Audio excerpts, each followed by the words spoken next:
ทางเพิ่นผู้นี้ที่อันชื่อนั่นแหละเนาะสื่อนางวงชื่อนางวงเนาะอายุจักปีแล้ว17 ปียังบ่เต็ม17 ปียังบ่เต็มโดยเนาะยังบ่เต็ม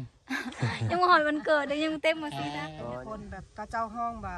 คนแบบเสียจิตอีหยังอ่ะบางคนในบ้านก็เจ้าห้องแม่น้องบอกว่าเขาเจ้าว่าเราบ้านะแต่จริงแม่เขาก็บ่ได้ร้องอย่าให้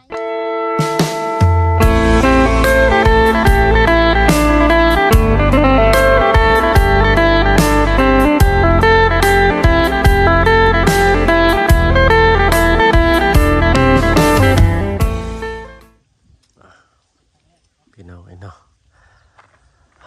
ตัดภาพเข้ามาทางบ้านห้วยยึงพี่น้องเนาะเมืองเซโปนแขวงสวรรณเขตนี่ก็เป็นครั้งแรกครั้งบ่าวเพิ่งเคยล่าคือกันพี่น้องเนาะเข้ามาทางบ้านห้วยยึงพี่น้องเพิ่นพากันอยู่อาศัยกันแนวใดพี่น้องเนาะนั่งขมูขเมาอยู่ได้พี่น้องเนาะนี่แหละอยู่ตามดินตามดอนไปกระตุบไปเนาะใครแน่แต่มีต้นไม้ยูคาหรือว่าต้นวิกพี่น้องเนาะทางว่าเพิ่งเคยล่ากันสิเขาไปสอบถามทางเพื่อนเบิ่งพี่น้อยเนาะว่าชีวิตการเป็นอยู่เป็นอะไรแต่ก็เห็นทีมงานน้องถ่ายไปเป็นบางส่วนแล้วแหละพี่น้อยเนาะก่อนอื่นครับทักทายสบายดีพ่อแม่พี่น้องสุภูสุคนเนาะยินดีต้อนรับเข้าสู่ช่องบ่าวเพิ่งเคยล่าอีกคือเก่าพี่น้อยเนาะวันนี้ก็มาพบพ่อกันอยู่ทางบ้านห้วยยึงเนาะเมืองเซโปนแขวงสวรรณเขตพี่น้อยเนาะบ่ายแก่ๆแดดพี่น้อยเนาะมาอีก3เคยคือเก่าพี่น้อยเนาะทักทายเป็นก่อนเนาะมามันนี่ก็มีทางบ่าวบุญสารวัตรเลยก็ทางลุงจันอีกคือเก่าคือเดิมพี่น้อยเนาะฮะก็เดินทางขึ้นมาฮอดเมื่อกี้นี่เนาะไปพี่น้อยเนาะติดตามรับชมภาพบรรยากาศทางบ้านห้วยยึงเพิ่นเนาะชาวบ้านกันดำรงชีวิตกันอยู่แนวใดพี่น้อยเนาะก็ตอบยินบ่ได้เสียงว่าเพิ่งเนาะเสียงไม้ก็จะคอยประจักพี่น้อยเนาะปึ๊บ2คนเดี๋ยวเจ้าของเรือนบ่แม่นบ่โดยเจ้าคำนี้โอ้สาวคำโดยสบายดีผู้นั้นเนาะสาวคำเนาะโดยสบายดีโดยเจ้าสบายดีเนาะสบายดีโดยเนาะสบายดีโดยนั่งใกล้ๆตัวนะยับใกล้ๆกันนี่สิยันมุกกินเดี๋ยวว่าเนาะทางไปตู้สบายดีเด้อทางไปตู้เด้อโดยแม่บ่แม่ขออนุญาตแน่ได้บ่แม่เป็นนางคุณได้บ่แม่อยากตะกูนะพี่พี่เนาะหาบอลนางบอลลบแดดยากซ้ำเนาะโดยโอเคฮ้อนเนาะพากันมาหมุนอยู่ตะลุมตะลางใต้เฮือนเล่าพี่น้องเนาะพี่น้องออกดอกไม้เช่ามีมวลชาน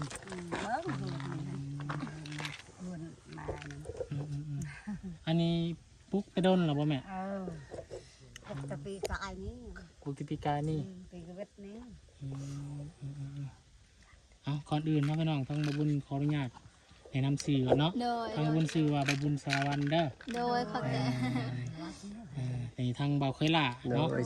บ่าวเพิ่งเคยล่าเนาะโดยที่ว่าทางลุงเฮิมเบาอาจารย์ลาวเนาะหรือว่าเราคนทีมงานเรามาถ่ายทำเนาะทางบุญกะถ้าเกิดขึ้นมาในมื้อนี้เนาะก็เลยมาเยี่ยมยามทำข่าวเบิ่งกันเนาะอันนี้เจ้าของเฮือนนี่คือแม่นี่เนาะแม่ซื้อในใดเกาะแม่ขออนุญาตแม่เจ้าก็ได้มีเสียเจ้าก็ได้โดยขออนุญาตเสียงกันนะเป็นยังไงสั่นให้ทางอันผู้นี้ก็ได้ซะคือแล้วแม่จำคอยนี่นะโดยเนาะตัวอย่างแปลว่าอย่างมันเนื้อซื้อแม่ตู้ร้อยอายุจักปีเหรอตู้มหูจักอายุเราอายุทางเพิ่นผู้นี้ที่อันชื่อนั่นแหละเนาะสื่อนางวงเนาะอายุจักปีแล้ว17 ปียังบ่เต็มยังบ่เต็มโดยเนาะยังบ่เต็มยังบ่ฮอดวันเกิดยังบ่เต็มมาสินะยังบ่ฮอด17คักนะเนาะทั้งอันผู้นั้นได้ซะเนาะขออนุญาตทำซื่อนาง16 ปีแต่ว่ายังบ่ฮอดวันเกิดคือกันโดยเนาะ15 16ใกล้สิเข้าเนาะเอ้ยน้องกันบ่นี่โดยเนาะอันเอื้อยได้ซะเนาะนางค ชื่อนางค นี่น้า น้อง สาว นะ เฮานี่เราเป็น ำอ๋อ น้าสาว น้าสาว โดย โดยทั้งตู้แม่ เป็น ชื่อ น้าเฒ่า ชื่อว่าได้เนาะ ชื่อยัง ไปตู้ร้อย ตุลอย แม่นบ่ มีตู้ลอย โดย ซื้อ แล้ว เรา ตุล จะ อย เป็นสาวเลยแม่ สาวนะ อยู่กันนี่2คนนี่บ่แม่ สามคนกับ คน ลูก กับลูก น้าสาวเฮา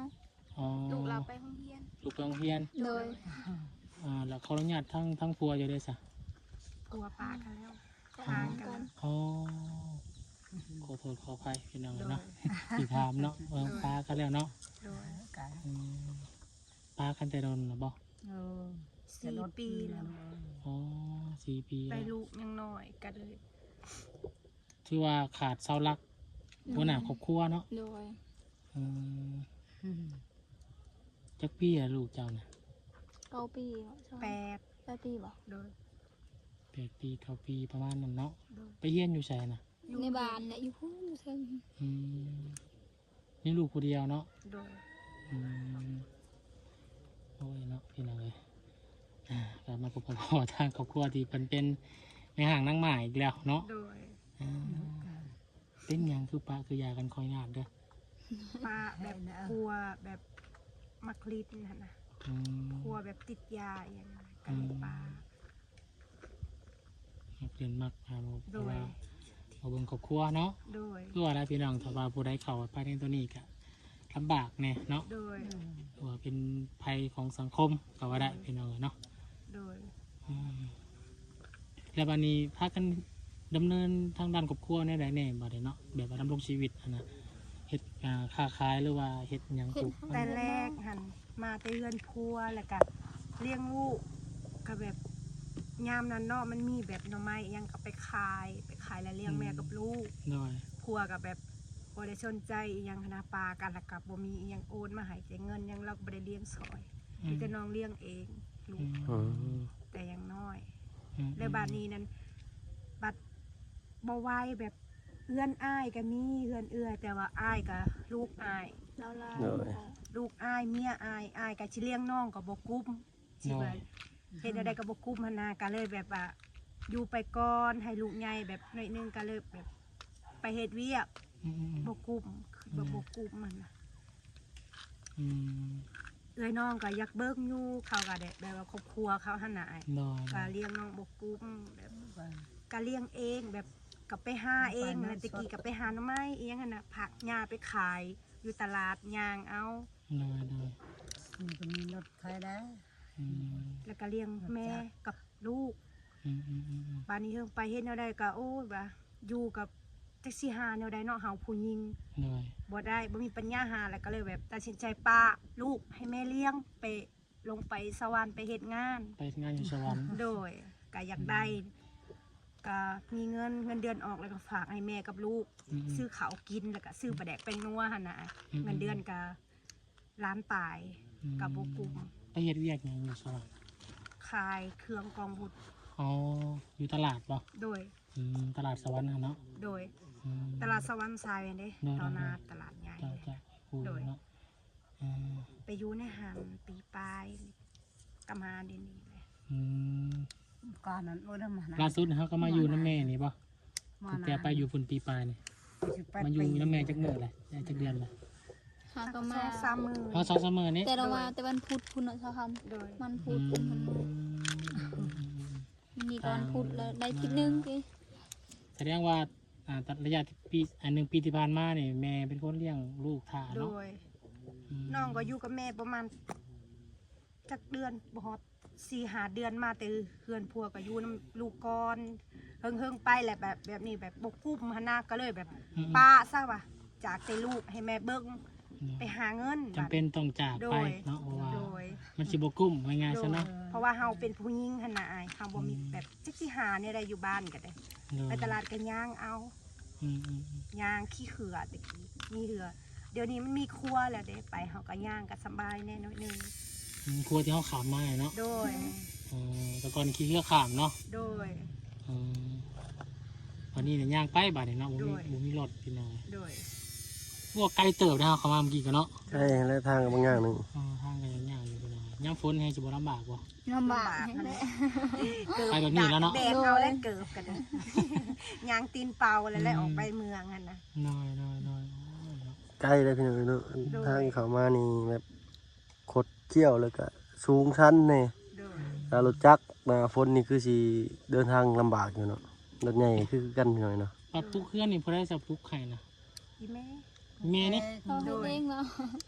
ว้าว ทางตัวแม่เพิ่นเฮ็ดเอง เรา พี่น้อง เป็นอย่างนั้นเขา พ่อแม่ ลูกเห็ดไห้ลูก เห็นกันกับลูก แต่แรกก็อยู่เฮือนหลังนั้นเห็นหลัง ใน เก่า ดังตัวเก่าเลยเลย อ๋อที่มั่งเห็นในหลังคาน่ะบ่ โดยนี่เรามาเฮ็ดอยู่ที่ แต่แรกก็น้องก็ดีใจเนาะทันได้ลงสวรรค์มาอยู่กับแม่ดีใจได้เฮือนหลังนั้นปัดมาปัดเห็นสภาพเพื่อนแบบนี้ก็เลยแบบมันยุ่งยากเกินนั่นน่ะ อืม แบบจังแนวใด อืมบาดนี้นะเพื่อนปลุกอยู่นี่ล่ะดินนนปัญญาตัวนี้เป็นของชุมเจ้าเองบ่ โดย อ๋อปลาบิ๊กแม่นเบิดเลยบ่นี่ บ่แม่น ของ เขา มีแต่ดินอยู่นี่แหละ อืม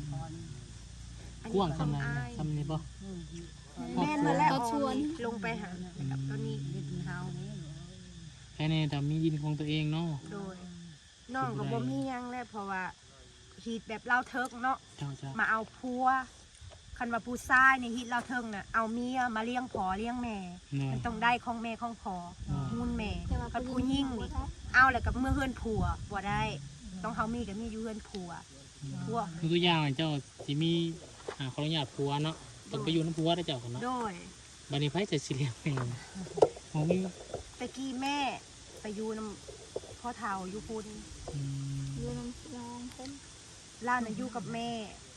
เล่าแม่เราบ่ทันได้เสียแม่เฒ่าหั่นน่ะแม่เฒ่าแม่ของแม่ เดี๋ยวนี้เราเสียแล้ว เดี๋ยวนี้น่ะแม่เราก็เสียพ่อก็เสีย อืม ก็เลยน้องพอดีเอาพัวไปคือแบบป้าก็พัวแล้วเอาแม่มาเลี้ยงบัดนี้เลี้ยงเองกับลูกบัดนี้ เนาะ อีต้นแม่หั่นนะก็เลยเอามาเลี้ยงแม่ อืม เป็นหันมาถึงหมอดู พัวแบบเนื้อได้เนาะพัวแบบติดนี่แบบมักกินมักลิ้นหั่นนะ อืม เขาบอกเราบอกเข้าใจแบบจังเนื้อได้แล้วคนแบบมันลิ้นอันนี้เนาะมันกินแบบ เนาะ บ่ได้ว่า บ้านไหน ลูก ผัว เมีย เจ้าบ้านไหน บ้านดานเมืองไซบูทอง น้องใส่ผู้ทองวิศวะนั่นแหละ อยู่สวรรค์เนาะ โดย บ้านด่าน กลายไปบันโพนหันเดลงไปบนติดไทย เนาะ ก็จะไป พี่จะได้คือไปพ่อกันเนาะอยู่ค พ่อน ละ กันลุง ลุ เอา ง เมี วิ ย ศ อยู่ วะ คุณ ลุงวิศวะแต่เก่าฮะ อืม เอาเมียบ้าน เรา นี้ เสียแล้ว แบบมายามเนาะมายามบ้าน มายามบ้านพี่ มายามพอ อืม แล้วก็ลาวแล้วเมื่อนำได้เห็นแล้วก็ติดใจเลยฮะนะ เนาะ เห็นเธอเดียวแล้วก็ติดใจ อืมคือสเปคเนาะ โดยแบบว่าเราก็ถึงสเปคเนาะแบบน้องก็ตอนนั้นอายุยังน้อยนี่ซ้ำนี่แหละตะกี้เอาผัวหันนะ เนาะตอนนี้จักปีแล้วเจ้า เศร้าสีแล้ว สี่เนาะ โดยเศร้าสีปีแล้ว เนาะชีวิตก็คือเฮาไปในพี่น้องไปหลายบอนก็เห็นหลายรูปแบบเนาะในชีวิตของแต่ละครอบครัว เอาไปละ ลูกเจ้านี่ลืมเฮาลืมหรือผู้หญิงหรือผู้ชายลูกเจ้า ผู้หญิง อ๋อมีลูกผู้หญิงอีก โดย มื้อแรกก็ได้เรามาเนาะ โดย แล้วเราก็มา3 โมงแม่เลิกเรียน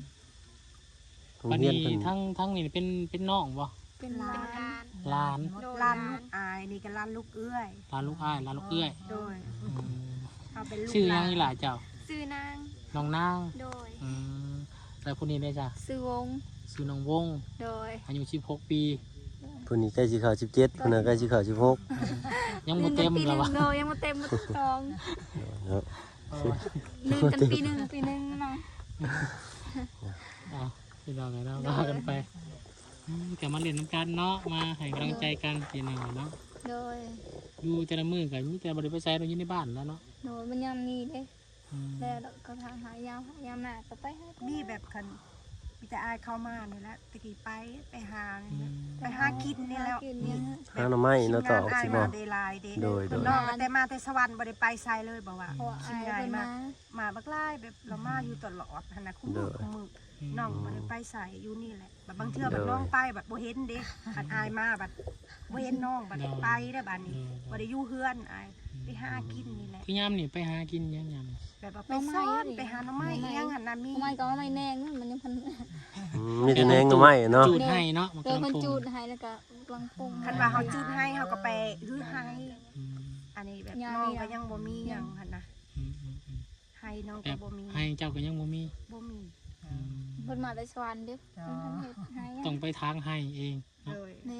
นี่ คืออยู่นี่เฮาทางได้ทางเอามันบ่เป็นให้นี่ บ่แม่นและดินไผดินมันแหละต้องก็บ่ได้ ถามมีดินกัดทาง บางทีถ้าเฮาบ่มีก็ทางดินหมูเฮ็ดแต่ให้เฮ็ดเขากิน แต่ดินต้องดินให้หมูคืนดิน อืม เจ้าก็ให้ แต่เฮาสามารถเฮ็ดให้ได้แล้วปลูกเขาหั่นนะได้อยู่ โดย สิปลูกแบบส่วนนี้ยังบ่ได้แล้วดินเขา เอ้าปัดบ่มีผู้ชายจังซี่ก็สิเฮ็ดได้อยู่ติเนาะได้อยู่บ่ คือน้องนี่บ่มีผู้ชายเฮ็ดบ่ได้ดอก อืม เฮ็ดบ่ได้ ตัวนี้มันต้องใส่กำลังบังชาได้ อืม แบกหามโตไม้โตต่อ บ่โดยเนาะ หรือว่าทาง เราก็บ่ บอก เคย เชื่ออาสาบ่ สบายดีจ้ะ ไปเลย เด็กสอบเข้าก็ลายเฮยยิน ครั้งแรกเขากับเขามาครั้งแรกเนาะนี่ก็โทรถามทางทีมงานเนาะอยู่ซ้ายทีเดียวสิเขาไปทาง เดี๋ยว นู้น เราดู คนนั้นมีทางแดงเขามาเอาน่ะอืม เดี๋ยวเราดูเยอะแต่ก็เยอะตัวบ้า ยังแมวมันยัง เราทำ เราว่าบ่ให้ถามว่าถามชื่อเฮาแต่ละน้อย แล้วก็บอกเราอะ อืม เราเป็นคนแบบบ่เต็มมาเนอะนะเราไม่เท่านะ แม่เฮาแบบเป็นคนแบบก็เจ้าห้องแบบคนแบบเสียจิตอีหยังอ่ะบางคนในบ้านก็เจ้าห้องแม่น้องบอกว่าเขาเจ้าว่าเราบ้าหั่นนะ อืม แต่จริงแม่เขาก็บ่ได้ร้อง อย่าให้เจ้าของเลยสิให้นำเลย บ่เป็นหยังหรอกเนาะบ่เป็นหยังเนาะบ่สิเป็นหยังก็เป็นแม่คือเก่าแหละเนาะอืม น่าใจนำเลย ก็สิให้แล้วบ่ได้เนาะ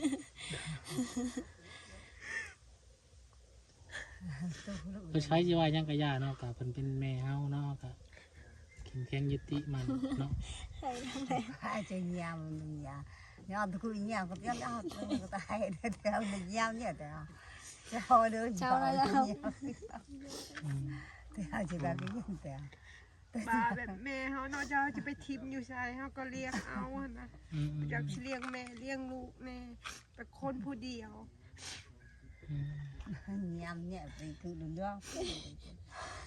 đừng vợ mà dùng ร้านก็หาน้ำเลยร้านกัน แต่ว่าเราก็เป็น cho แบบ đừng khai คนแบบเว่าบ่เข้ากันนะ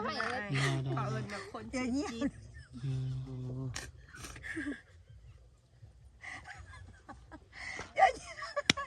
nhưng mà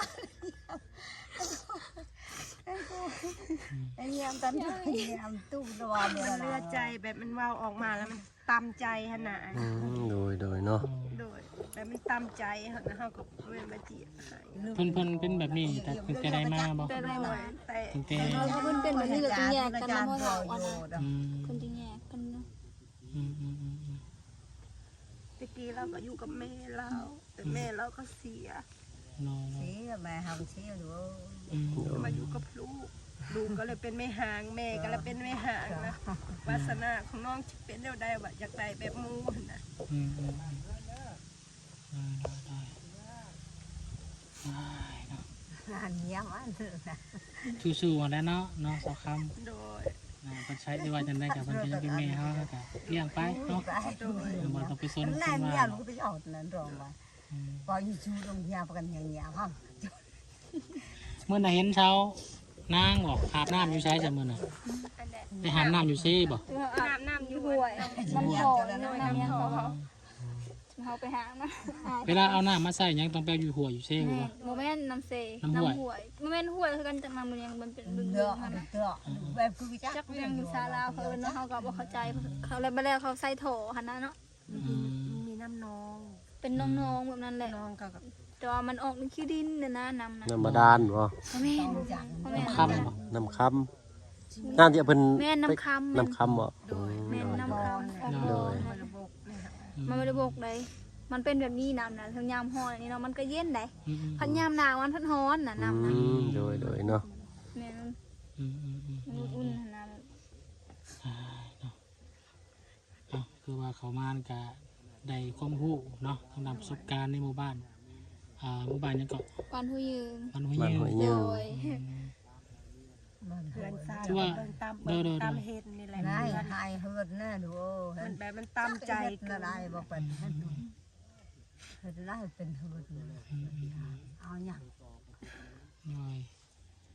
ใช้สภาพรอเบิ่งขึ้นเก่าจังนี่ปะขออนุญาตเด้อ โดย โอ้ยพี่น้องเลย อยู่ในหมู่บ้านนี่บ่เฮือนเก่าก็ได้ เด้พวกนี้ได้ไอในสวนนี่ได้แต่เก่านะ อ๋อ นี่ ส่ เรา วน หา นี้ กระ เนาะ เห็ดนี่แหละนี่นะ โดยเนาะ โดยเราหากระเห็ด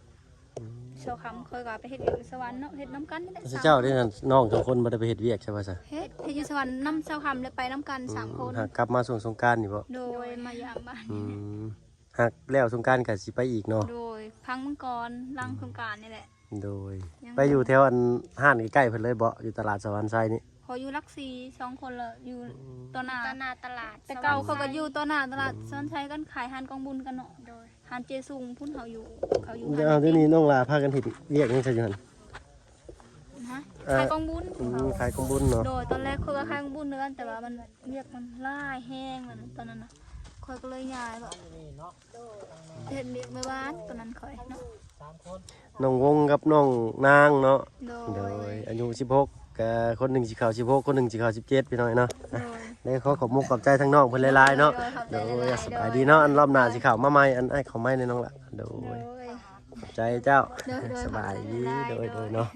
ไปทางเฮาก็แวะเวียนเข้ามาทางบ้าน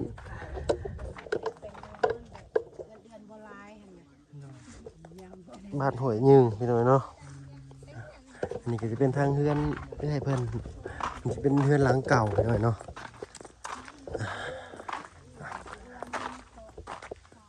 แม่ก็เป็นแม่ห้างลูกก็เป็นแม่ห้างพ่อป้าเล่าถือ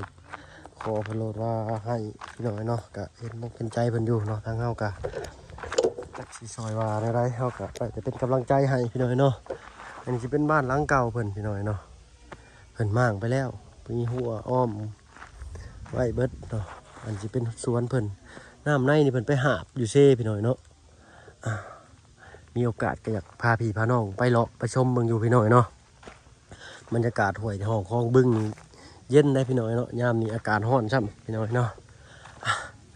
อันนี้ก็เป็นบ้านหลังใหม่เพิ่นสร้างขึ้นมาทั้งแม่และลูกเพิ่นสร้างขึ้นมาลูกเพิ่นก็หากะกลับมาแต่สวรรค์เขตเนาะเพิ่นมาแต่เฮ็ดเวียกเฮ็ดงานหาเลี้ยงครอบครัวเลี้ยงชีพพี่น้อยเนาะเลี้ยงแม่กับลูกชายพี่น้อยเนาะประมาณนี้พี่น้อยเนาะทางเฮาก็บ่มีหยังช่วยเหลือเพิ่นก็มีแต่เล็กๆน้อยๆเนาะช่วยเหลือเบื้องต้นพี่น้อยเนาะข้าวปลาข้าวสารอาหารแห้งเนาะขนมนมเนยพี่น้อยเนาะสำหรับคลิปนี้ทางมาเพิ่งเลยล่ะก็สิขอตัวลาก่อนเนาะพี่น้องพอกันคลิปหน้าสำหรับคลิปนี้ลาแล้วพี่น้อยเนาะทางเฮาก็หาขึ้นมาฮอดที่นี่พี่น้อยเนาะ